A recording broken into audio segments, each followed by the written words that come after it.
Elowen didn't know the man standing at the tree line was the Alpha King. She didn't know he'd been waiting there since sundown, tracking her scent on the wind, counting the minutes until she ran. And she certainly didn't know that the moment she crossed from meadow into forest, her life would no longer be her own. All she knew was that Thornhaven wanted her dead. The village torches were already flickering to life behind her, a swarm of orange fireflies gathering at the square where they'd built the pyre. For her. She could still hear Elder Corwin's voice echoing through the evening air. The witch burns at dawn. Witch. The word tasted like ash in her mouth. She wasn't a witch. She was just a healer's apprentice who'd made one terrible mistake, touched the wrong object in front of the wrong person, and seen things she was never meant to see. Elowen's bare feet pounded against the cold earth as she ran. She'd left everything behind. Her cottage, her herbs, her mother's ring buried beneath the floorboards where no one would think to look. There hadn't been time to retrieve it. The moment she'd seen Herrick Thorn gathering men outside her door, she'd slipped through the back window and fled toward the only escape Thornhaven offered. The Valdris Forest. They called it cursed, and maybe it was. Ancient trees twisted toward the sky like gnarled fingers, their branches so thick they swallowed moonlight whole. People who entered rarely returned, and those who did came back, different. But Elowen would rather face whatever lurked in that darkness than burn alive while her neighbors watched. The tree line loomed ahead, a wall of shadow and silence. 20 more steps. 15. 10. She crashed through the first line of brush, branches clawing at her dress, her hair, her skin. The sounds of the village faded behind her, the shouting, the barking dogs, the crackling hunger of torches. She was inside. Elowen slowed, gasping for breath, pressing her palm against a tree trunk to steady herself. The bark was cold and rough beneath her fingers, and she was careful, so careful, not to let her gift reach out, not to see whatever memories this ancient wood held. That was when she heard it. A low voice, calm as still water, cutting through the darkness ahead of her. "You took longer than I expected." Elowen's blood turned to ice. A figure stepped out from behind an oak, so massive it could have hidden 3 men. Tall, broad-shouldered. Eyes that caught the faint moonlight filtering through the canopy and reflected it back like molten silver. He'd been waiting for her. Elowen stumbled backward, her heel catching on a root. She barely kept her footing. "Don't run." The stranger's voice held no threat, but it carried weight. The kind of authority that expected obedience without needing to demand it. "You won't make it far, and I'm not here to hurt you." "Then why are you here?" Her voice came out steadier than she felt. "A small victory." He stepped closer, and more details emerged from the shadows. Dark hair fell past his jaw, pushed back from a face that was all sharp angles and hard lines. A scar traced his left eyebrow, disappearing into his hairline. He wore traveling clothes, leather and wool, practical rather than fine, but something about the way he held himself spoke of more than common birth. "I'm here because you have something I need." His gaze swept over her, assessing. "And because in approximately 4 hours, that village is going to send hunting parties into this forest to drag you back to their pyre. I'm offering you an alternative." Elowen's heart hammered. "How do you know about the execution?" He tilted his head slightly. "I've had people watching Thornhaven for weeks, waiting to see if the rumors were true." "What rumors?" "That the healer's apprentice could touch a dead man's belongings and know how he died." His eyes locked onto hers, unblinking. "That she could hold a stranger's ring and see his darkest secrets. That she'd inherited her mother's curse. The same curse that got her mother burned 15 years ago." The words struck like physical blows. Elowen couldn't breathe. "Who are you?" she whispered. "Someone who needs your gift." He took another step forward, close enough now that she could smell pine and wood smoke clinging to his clothes. "Someone who's willing to offer protection in exchange for your help." "Protection." She laughed, brittle and sharp. "I don't know you. I don't trust you. For all I know, you're worse than what's waiting back there. Possibly? He didn't deny it, and somehow that was more unsettling than reassurance would have been. But I'm not going to burn you alive. That's a start. Elowen's fingers curled into fists. What exactly do you want me to do? Touch something for me. See what it has to show you. Tell me the truth it's hiding. And if I refuse? The stranger glanced back toward Thornhaven, where the distant glow of torches still stained the horizon. Then you walk back into that village and take your chances with the flames. Or you go deeper into this forest alone and take your chances with what lives there. His attention returned to her, and his expression shifted, something almost like respect flickering beneath the cold exterior. But I don't think you're the type to choose death when survival is on the table. Am I wrong? She hated that he wasn't. What's your name? She demanded. The corner of his mouth twitched. Not quite a smile. Walk with me first. Names come after. They walked in silence for nearly an hour, the forest swallowing them whole. Elowen's legs ached, her lungs burned, and every snapping twig made her flinch. But the stranger moved through the darkness like he'd been born to it, sure-footed, unhurried, and never once looking back to check if she followed. He simply expected that she would, and she did. Because the alternative was death. Finally, they reached a clearing where horses waited. 3 of them, held by a man in dark leathers who straightened at their approach. The stranger exchanged a silent nod with him, then turned to Elowen. Sit. Rest. We have things to discuss before we ride. She didn't sit. You said names come after. We've walked. Start talking. That almost smile flickered again. Stubborn, good. You'll need that. He moved to one of the horses, retrieving something from the saddlebag, a canteen, which he tossed to her. She caught it on instinct. My name is Calum, he said. And 3 weeks ago, my brother Aldrich was found dead in his chambers. A blade in his chest, his own hand wrapped around the hilt. The council ruled it self-slaughter. Case closed. Crown passes to the next in line. He paused, his jaw tightening. Except Aldrich would never have taken his own life. He was 22 years old, newly bonded to his mate, expecting his first pup by winter. He had everything to live for. Elowen's grip on the canteen tightened. You think he was murdered? I know he was murdered. I just can't prove it. Calum's eyes found hers, and the grief beneath his control was staggering, a wound barely scabbed over, still raw underneath. The killer staged it perfectly. No witnesses. No evidence that contradicts the official ruling. The council accepted the easy answer because it suited them. And you need me to touch something, Elowen said slowly. Something from that night. To see what really happened. Yes. Why me? There must be other seers, There aren't. His voice hardened. Your gift is rare, Elowen. Rarer than you know. The moment Aldrich died, I began searching for someone who could see the truth. 3 weeks. And you're the only one I've found who wasn't already dead or driven mad by the visions. The words settled over her like a shroud.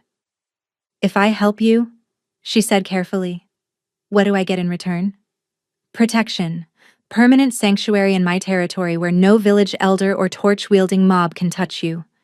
He held up a second finger. Gold. Enough to start a new life wherever you choose when this is done. A third finger. And answers. About your mother. About the gift you inherited.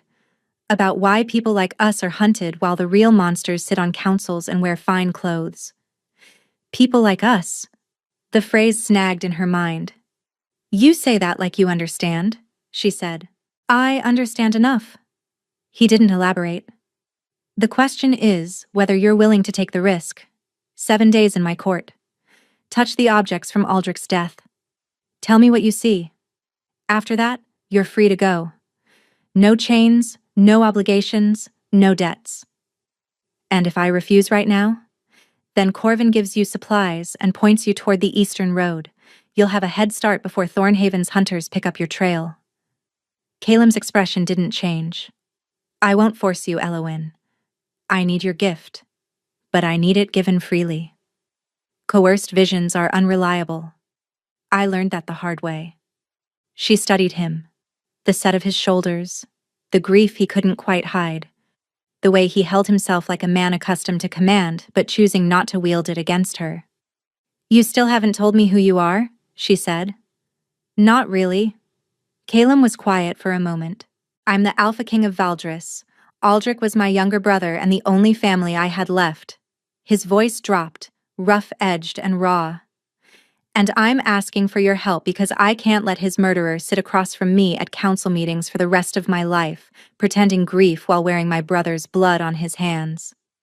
Elowin's chest tightened. The Alpha King.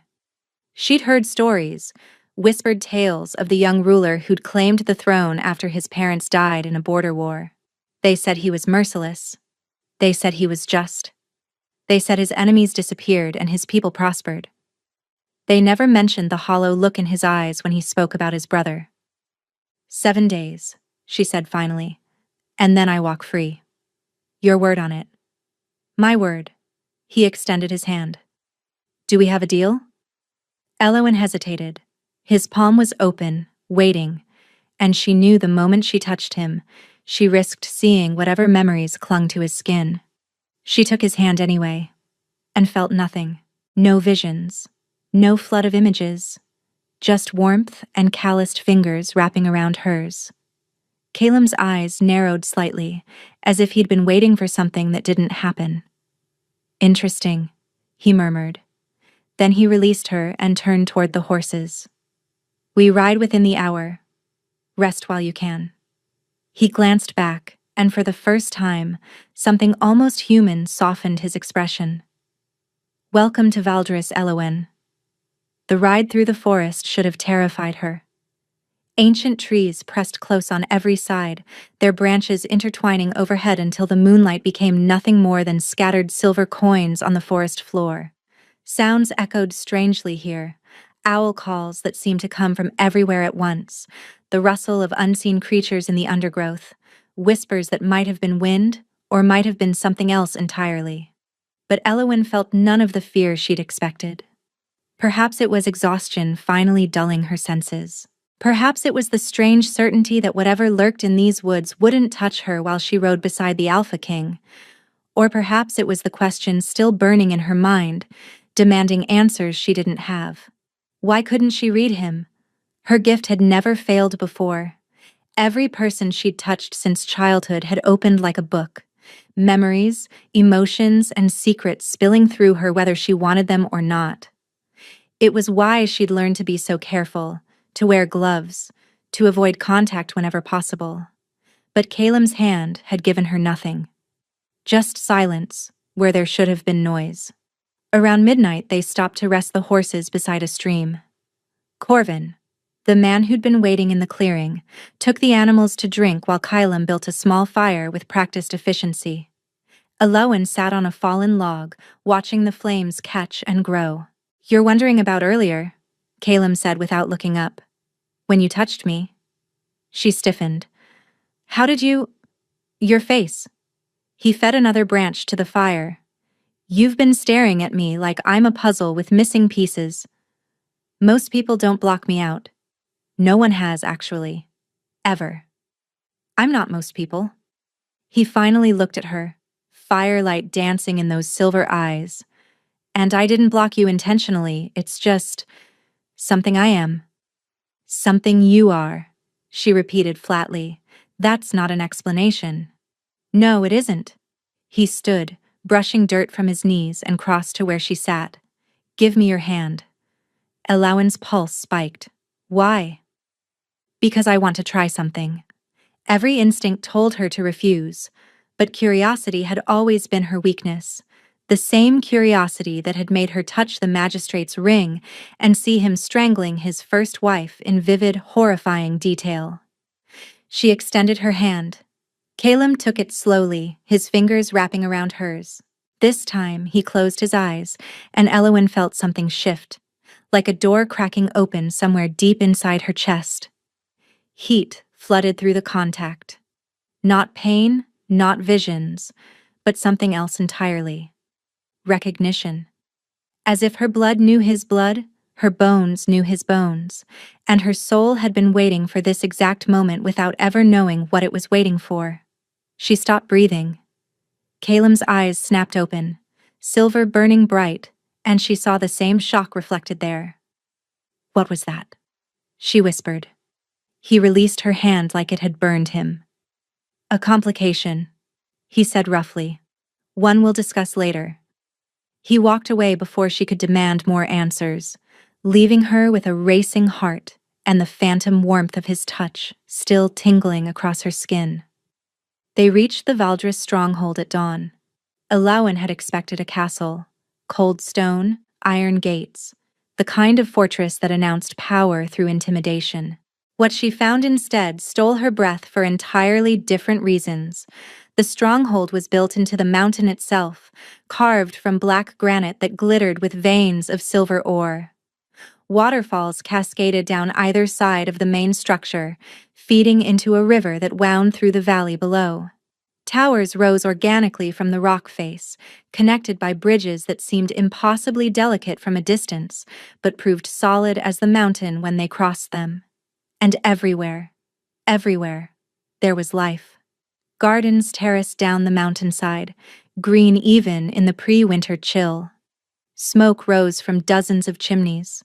People moved through courtyards and along pathways, their voices carrying on the morning air. Children chased each other near a fountain carved to look like howling wolves. "It's beautiful," Elawan breathed, before she could stop herself. Calem glanced at her, something unreadable in his expression. "Aldrich designed the gardens. Said a fortress shouldn't feel like a prison for the people who lived there." The grief in his voice was quiet but unmistakable. They dismounted in the main courtyard, where servants appeared to take the horses. Elawan felt the weight of stares, curious, assessing, some openly suspicious, but no one spoke to her directly. They all looked to Calem first, waiting for his lead. "This is Elawan," he announced, his voice carrying effortlessly.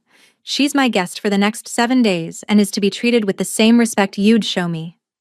Anyone who makes her feel unwelcome answers to me personally, understood?" A murmur of acknowledgement rippled through the gathered crowd. A woman stepped forward, tall, elegant, with hair the color of autumn leaves and eyes sharp enough to cut glass. She moved with the kind of grace that suggested nobility or training, possibly both. "Your Majesty." She inclined her head to Calem, then turned that piercing gaze on Elawan. "I'm Lysara, steward of the household. I'll show you to your chambers." "Thank you." Elawan managed to keep her voice steady. "I appreciate the hospitality." Lysara's expression didn't warm, but something in her posture shifted. A fraction less hostile, perhaps. "Follow me." The chambers were finer than anything Elawan had ever seen. A bed large enough for 4 people dominated one wall, draped in furs and deep green velvet. A fireplace crackled with fresh flames, warming the stone walls. Windows overlooked the valley, offering a view that seemed stolen from a painting. "There's a bath being drawn," Lysara said from the doorway.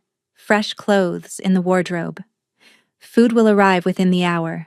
She paused. "The king requests your presence in his study this afternoon. I'll send someone to collect you." After she left, Elawan sank onto the edge of the bed, her legs finally giving out. Yesterday morning, she'd been grinding herbs in her cottage, worried about nothing more than whether her rosemary stores would last the winter. Now she was in the Alpha King's stronghold, wearing borrowed clothes, preparing to solve a murder using a gift that had nearly gotten her killed. She thought about her mother's ring, still buried beneath the floorboards in Thornhaven. She thought about the strange heat that had passed between her and Calem by the fire. And she thought about the 7 days stretching ahead of her. 7 days to find a killer, earn her freedom, and somehow survive whatever that complication truly meant. Calem's study was a room built for thinking. Books lined every wall, their spines cracked from use rather than age. Maps covered the central table, weighted down by stones and candle holders. A massive window faced the mountains, letting in pale afternoon light that made the whole space feel suspended between earth and sky. Elwyn found him standing by that window, staring out at nothing. "You came," he said without turning. "You summoned me." "I requested." "There's a difference." He finally faced her, and she noticed the shadows under his eyes, darker than they'd been last night. "Did you rest?" "Enough." She stepped further into the room, her gaze falling on a collection of objects laid out on a separate table. Cloth covered them, but she could feel their pull already, that familiar tug in her chest that meant memories were waiting to be read. "Is that everything from the night your brother died?" "Everything I could gather without alerting the council." Caleb moved to stand beside her. "The dagger is the most obvious. But there's also his wedding ring, which he always wore, a letter opener from his desk, a wine cup that was beside his bed." Elwyn's stomach tightened. "You want me to see his death? I need you to see who caused it." She'd known this was coming, had agreed to it willingly, but standing here now, feeling the weight of those objects pressing against her consciousness, she almost lost her nerve. "It will hurt," she said quietly. "Not me. You. Whatever I see, you'll have to hear it." "I know. I'll feel everything he felt. Fear, pain, betrayal. It all comes through." She met his eyes. "Are you sure you want those details?" Caleb's expression hardened.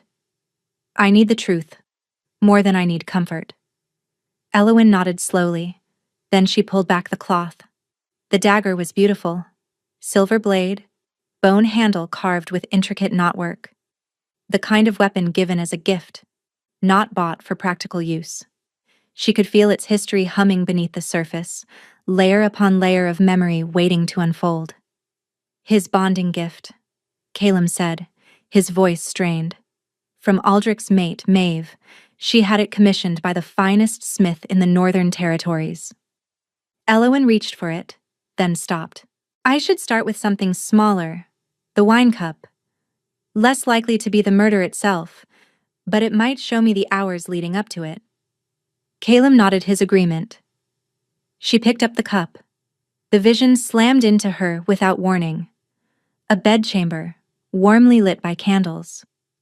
Aldrich, she knew it was him somehow, felt his identity like a signature in the memory, sat at the edge of his bed, turning the cup in his hands. Young, handsome. A softness around his mouth that suggested easy laughter. A knock at the door. "Enter." A man came in. No, not a servant. The clothes were fine, the bearing too confident. A counselor, perhaps. An advisor. Gray-streaked hair, a neatly trimmed beard, eyes that smiled without warmth. "Lord Aldrich, I hope I'm not disturbing you." "Counselor Varin." Aldrich gestured to a chair. "Of course not. What brings you at this hour?" "A matter of some delicacy." The man, Varin, sat, folding his hands. "Regarding your brother's upcoming treaty with the Eastern Pax." Aldrich's expression shifted, curiosity giving way to caution. "What about it?" "There are those on the council who believe the terms are unfavorable, who feel that younger blood might negotiate differently." A pause, heavy with implication. "You're suggesting I undermine my brother's authority?" "I'm suggesting nothing, my lord, merely conveying concerns." Varin stood, smoothing his robes. "Think on it. We can speak again tomorrow." He left, and Aldrich sat frozen, the wine cup forgotten in his hands, something like dread creeping across his young face. Elwyn gasped, dropping the cup. It clattered against the table but didn't break. "What did you see?" Caleb was beside her instantly, steadying her with a hand on her elbow. "Elwyn, what did you see?" She gripped the table's edge, fighting the residual dizziness. "A man. Counselor Varin, your brother called him. Gray hair, beard, cold eyes." She looked up at Caleb and watched his expression shatter. "He came to Aldrich's chambers the night he died, talked about the council having concerns with your treaty, implied that Aldrich should move against you." "Varin." The name came out like a curse. He's been on the council since my father's time. He practically raised us after our parents died. He was testing your brother's loyalty, Elowen replied gently. And when Aldrich didn't give him the answer he wanted, she didn't need to finish. Calem's hand dropped from her arm. He turned away, but not before she saw the devastation written across his face. There are more objects, she said softly. More memories to see. This is just the beginning. I know. His voice was hollow. But I think I need a moment before we continue. Elowen watched him walk to the window, shoulders rigid, hands braced against the frame. She understood grief. She'd worn it herself like a second skin since her mother's death, and she knew that sometimes the kindest thing was simply to wait. So she waited. The next 3 days fell into a rhythm Elowen hadn't expected. Mornings belonged to the visions. She worked through the remaining objects one by one. The letter opener that showed Aldrich writing frantically to someone he never named. The wedding ring that held memories of joy so pure they made her weep. And finally, the dagger itself. That vision nearly broke her. She felt Aldrich's confusion when Varen returned that final night. His shock when the older man drew the blade. His desperate struggle, too brief, ended by a strike he never saw coming. And worst of all, his final thought as darkness claimed him. Calem will know. My brother will find the truth. When she came out of that vision, she was on her knees sobbing, and Calem was holding her. He didn't speak, didn't demand details, just held her until the trembling stopped, his hand stroking her hair with a gentleness that seemed impossible for a man of his reputation. Afternoons became hers to explore. The stronghold revealed itself in layers. She discovered a library that rivaled any she'd dreamed of, its shelves stuffed with texts on herbcraft and healing that made her fingers itch to read. She found the kitchens, where a cook named Brinley pressed warm bread into her hands and refused to let her leave without eating. She wandered the gardens Aldrich had designed and understood why his brother still couldn't speak his name without pain. And everywhere she went, she felt Calem's awareness following her. Not watching, exactly. Not hovering. Just present. As if some invisible thread connected them, letting him know where she was at every moment. The bond. That complication he still refused to explain. On the third evening, she found him in the library, surrounded by papers and candlelight. You're avoiding the topic, she said without preamble. Calem looked up. Exhaustion lined his face, but something else flickered there too. Something that made her pulse quicken. Which topic? You know which one. She moved closer, stopping just out of reach. What happened by the fire that first night? What's still happening every time we're in the same room? He set down his quill slowly. It's called a recognition bond, he murmured. It happens when two people are compatible, on a level deeper than choice or circumstance. Compatible how? Soul deep. His eyes met hers. It means my wolf has chosen you, recognized you as mate. The word hung between them like a held breath. And what about you? Elowen asked. Has Calem chosen me? Or just his wolf? Something raw flickered across his face. I'm trying very hard not to answer that question. His voice low and strained. Because you deserve the freedom I promised. And if I tell you what I feel, I'm afraid you'll stay for the wrong reasons. Before we continue, please take 2 seconds to like this video. What if I want to know anyway? Calem stood slowly, the chair scraping against stone. Then ask me again after the 7 days, he said, when you're free to leave, and I'm certain your choice is truly yours. He walked past her, close enough that she caught his scent, cedar and cold mountain air and something wilder underneath. Close enough to touch. But he didn't. And neither did she. Not yet. On the 5th night, Elowen found Calem on the highest balcony, staring at the stars. She'd been looking for him for an hour, driven by a restlessness she couldn't name. The stronghold had grown quiet. Servants retired to their quarters. Guards posted at distant doors. Only the wind kept her company as she climbed the winding stairs. He didn't turn when she approached, but she saw his shoulders shift, acknowledging her presence without words. "You should be sleeping," he said. "So should you." "I don't sleep much anymore." He finally looked at her, and the moonlight caught the silver in his eyes, made them luminous and achingly sad. "Not since Aldrich." Elwyn moved to stand beside him at the railing. Below, the valley stretched into darkness, dotted with distant lights from villages that owed allegiance to the crown. "I keep thinking about what you said," she admitted. "About your wolf choosing me." "Elwyn, let me finish." She turned to face him, and the words came easier than she'd expected. "I've spent my whole life running, hiding what I am, pretending to be less than I am, waiting for the day someone would discover my secret and destroy me for it." Her voice caught. "And then you came. You knew exactly what I was, and instead of condemning me, you asked for my help. You protected me. You made me feel like my gift was something valuable instead of something shameful."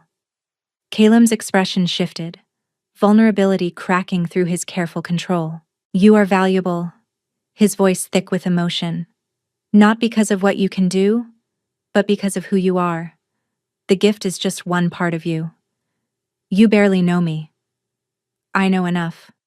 He moved nearer, and she felt the heat of him even through the cold night air. "I know you faced every vision without flinching, even when they hurt you. I know you waited while I grieved instead of demanding I pull myself together. I know you challenged me when others would have cowered, and you showed kindness when you had every reason to be cold." His hand rose slowly, giving her time to pull away. She didn't. His fingers brushed her cheek, tracing the curve of her jaw with a tenderness that made her chest ache. "I've led armies," he said, his voice barely above a whisper. "Negotiated treaties, executed traitors, buried both my parents before I was 25. I thought I understood strength." His thumb swept across her cheekbone. "But watching you these past days, seeing you carry burdens that would break most people and still find room for compassion, I realized I didn't know anything." "Caleb." You asked if Caleb had chosen you, or just his wolf. His words dropped to something raw and unguarded. "The answer is both. The wolf recognized you first, but the man caught up quickly. And I'm standing here, terrified, because I've never wanted anything the way I want you to stay." Her heart hammered against her ribs. "I'm still terrified," she whispered. "Of this. Of wanting something I might lose. Of trusting again after everyone I've trusted has let me down." "I know." He pulled back just enough to look into her eyes, his thumb tracing her jaw. "And I'm not asking you to stop being afraid. I'm asking you to be afraid with me. To let me prove that not everyone leaves. That some promises are kept."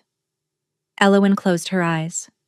She thought about her mother, burned alive for the crime of seeing too much. She thought about her father, who disappeared when she was 3 and never returned. She thought about every villager who'd smiled at her in the market and then gathered torches to watch her die. And she thought about Caleb, who'd waited at the forest's edge instead of dragging her from her home. Who'd given her choices when he could have given orders?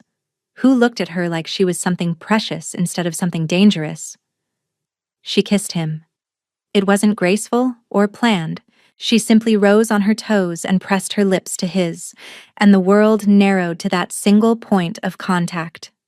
Caleb made a sound low in his throat. Surprise, relief, hunger all tangled together.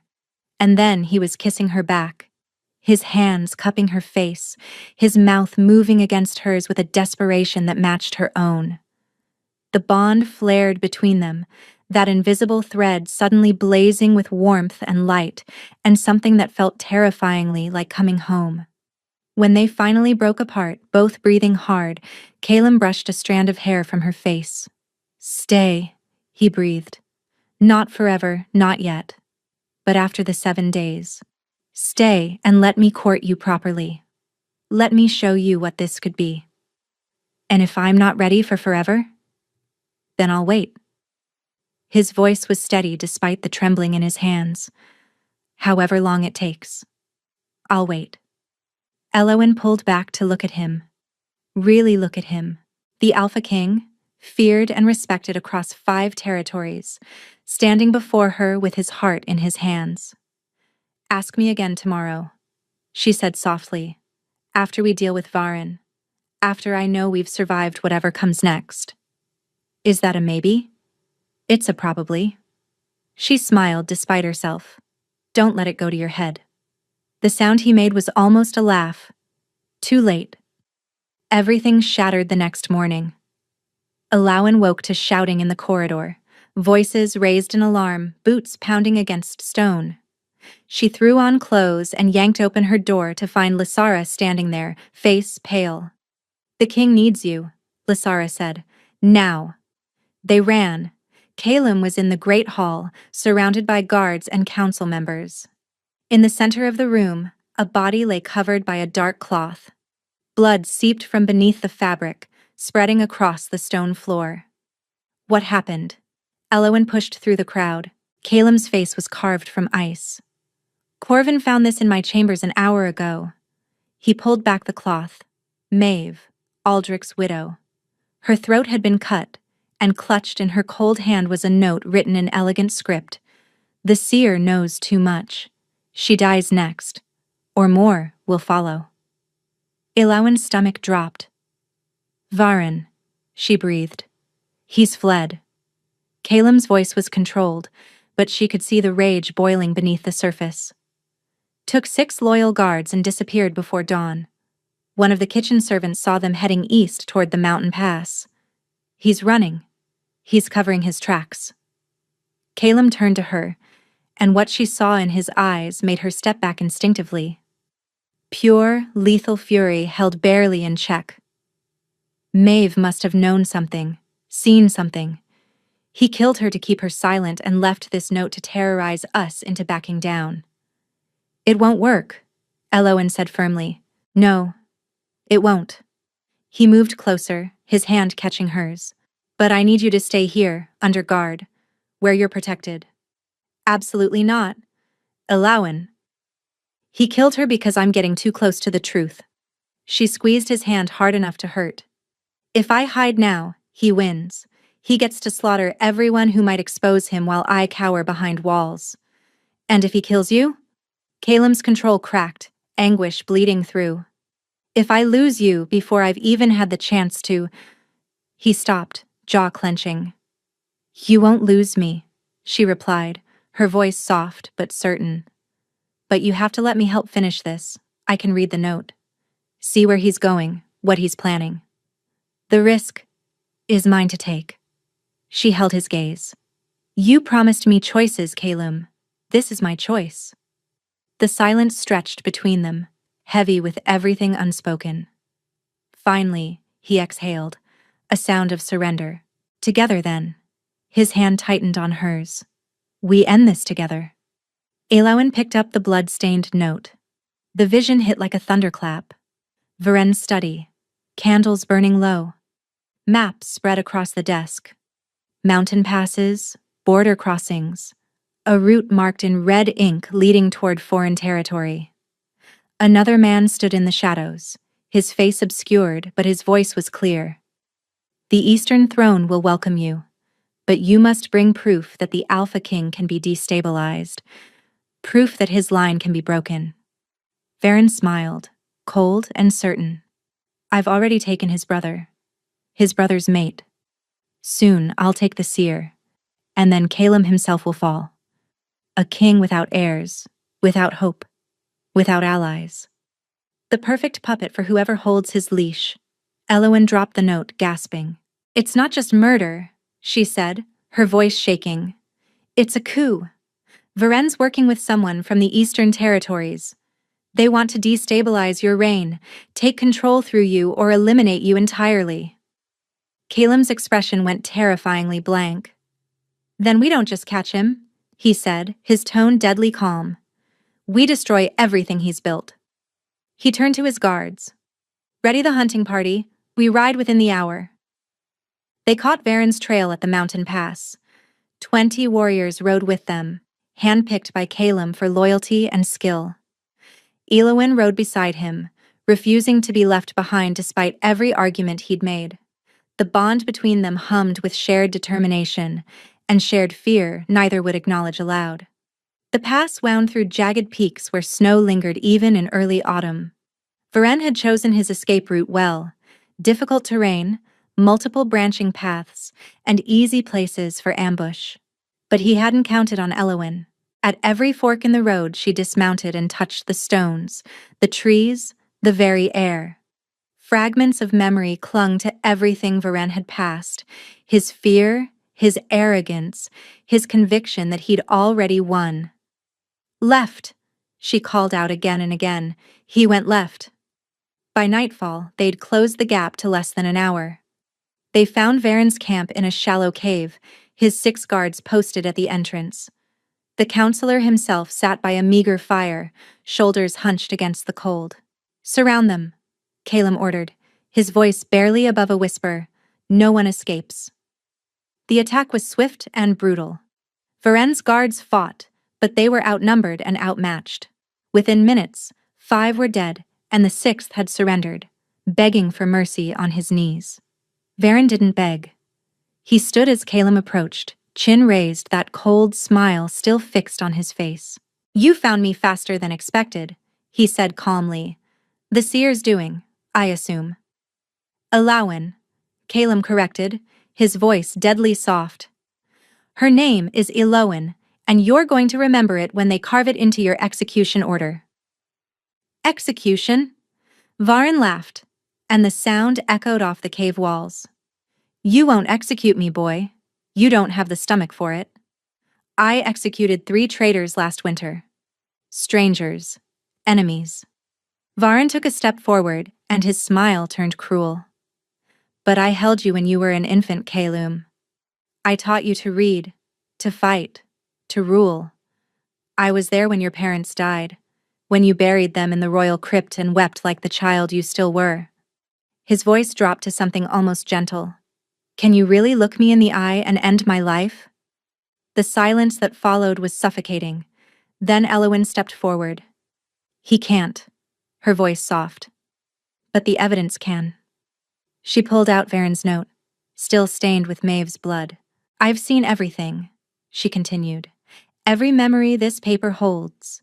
You conspired with Eastern agents to destabilize the throne.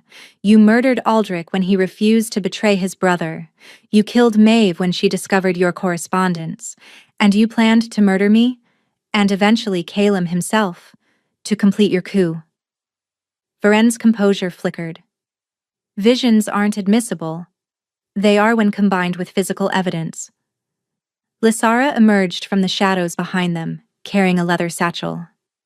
"We searched your study after you fled, found letters, payment records, everything you thought you'd hidden." She dropped the satchel at Calum's feet.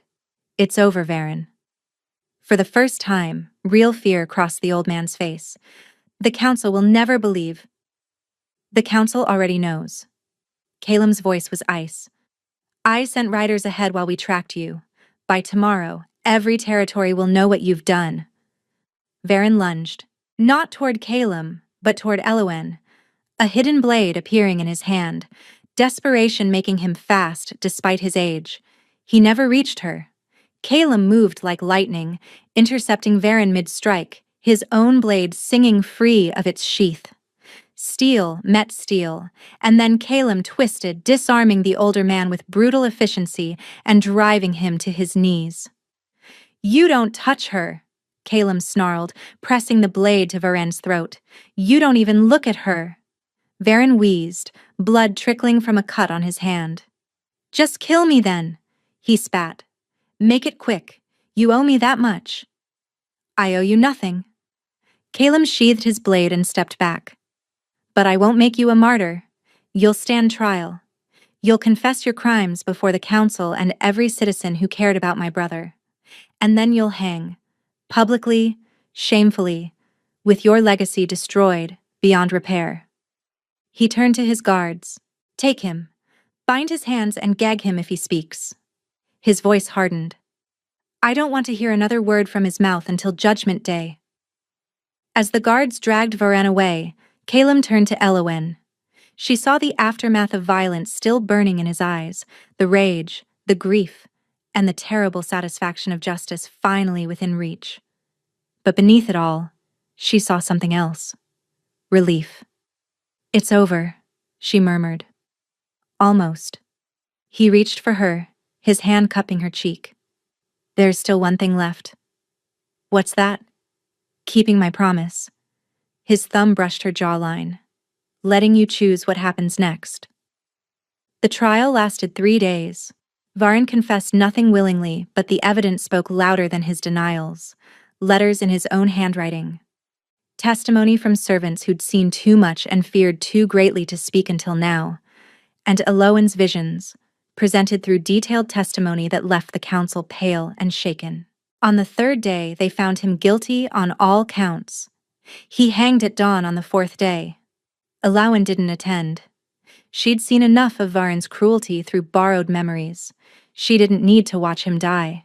Instead, she spent the morning in Aldrich's garden, sitting among the flowers he'd planted, thinking about endings and beginnings. That was where Calem found her. It's done, he said, settling onto the bench beside her. He's gone. How do you feel? Empty. He stared at the mountains in the distance. I thought I'd feel satisfied, vindicated, but mostly I just feel tired. That's grief, she replied gently. Justice doesn't erase loss. It just makes space for healing to begin. Calem was silent for a long moment. The 7 days are over, he said finally. Technically, they ended yesterday. Elowen's heart stuttered. I know. Your debt is paid. Your freedom is earned. Corvin can escort you wherever you want to go. The eastern coast, the southern villages, anywhere you'd be safe and comfortable. Is that what you want? He turned to look at her, and everything he felt was written plainly on his face. You know what I want, he said roughly, but I made you a promise. Your choice, your freedom. I won't break that, no matter how much it costs me. Elowen studied him. This man who'd found her at her lowest and offered salvation without demanding surrender. Who'd held her through visions that shattered her. Who'd defended her against a killer and still stepped back to let her choose her own path. I spent my whole life waiting for freedom, she said slowly, dreaming about it, planning for it, telling myself that once I had it, I'd finally be happy. And now? Now I realize I was wrong. She reached for his hand, threading her fingers through his. Freedom isn't about running away from things. It's about running toward them. Choosing what you want, not just escaping what you fear. Calem's breath caught. Elowen? I choose you, she said simply. Not because of the bond, or because I have nowhere else to go, or because you saved my life. I choose you because when I imagine my future, you're in it. Every version, every possibility. She lifted their joined hands, pressing his knuckles to her lips. Court me then, if you still want to. Show me what this could be. The sound he made was somewhere between a laugh and a sob. I still want to, he managed. More than anything. He pulled her into his arms, holding her so tightly she could barely breathe, and she held him right back, feeling the bond between them settle into something steady and sure. I love you, he murmured against her hair. I think I've loved you since you took my hand in that forest and demanded answers instead of begging for mercy. I love you too. The words came easier than she'd expected. Even though you're infuriating and overprotective and terrible at explaining things. I'm working on that last one. Work faster. He laughed, a real laugh, warm and startled and full of joy, and kissed her forehead, her cheeks, the corner of her mouth. As my lady commands, he said. And for the first time in her life, Elowen believed in happy endings. They bonded under the winter moon, 3 months later. The ceremony was held in Aldrich's garden, now covered in frost that made every petal and leaf sparkle like scattered diamonds. Lysara stood as witness for Calum. Brinley the cook, who'd become something like a mother to Elowyn, stood for her. The vows were simple. "I choose you," Calum said, his voice carrying through the cold air. "Not because fate demanded it, but because my heart did.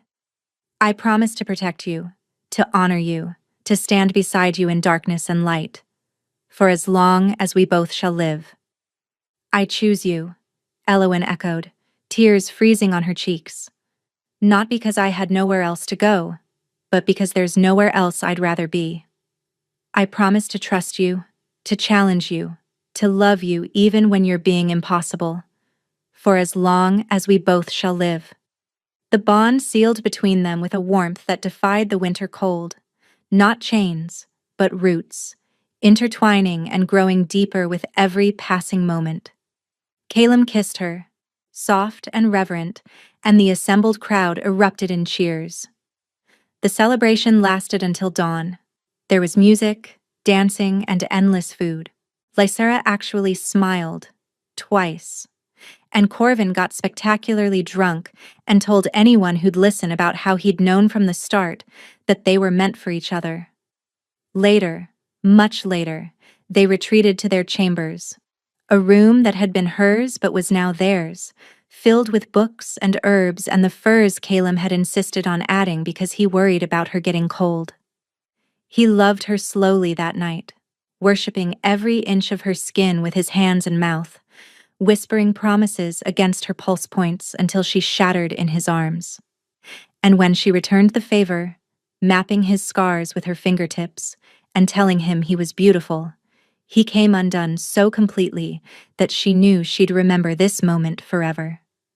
Afterward, they lay tangled together in the moonlight, her head on his chest, his fingers tracing lazy patterns on her shoulder.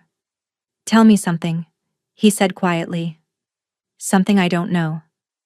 Elowyn thought for a moment. "The night I fled Thornhaven, I almost turned back. I was so scared of the forest, of what might be waiting in the darkness. But then I thought about my mother, how she faced the flames without flinching, and I decided that if I was going to die, it wouldn't be as a coward. You're the bravest person I know." I was terrified. "That's what makes it brave." He pressed a kiss to her hair. "What changed your mind about staying? Really?" She considered the question. "You did. But not in the way you think." She propped herself up to look at him. "It wasn't the protection or the wealth or even the bond. It was the way you looked at me that first night. Like I was a person, not a tool. Like my answer actually mattered." "It did matter. I know that now." She kissed him softly. "That's why I stayed." Calum's arms tightened around her.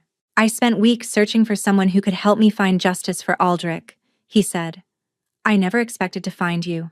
Never expected to want anything beyond revenge." His voice grew hoarse. "You gave me something to live for again, Elowyn. Not just exist. Live." "Then we saved each other," she said simply. "We did." She settled back against his chest, listening to the steady rhythm of his heartbeat.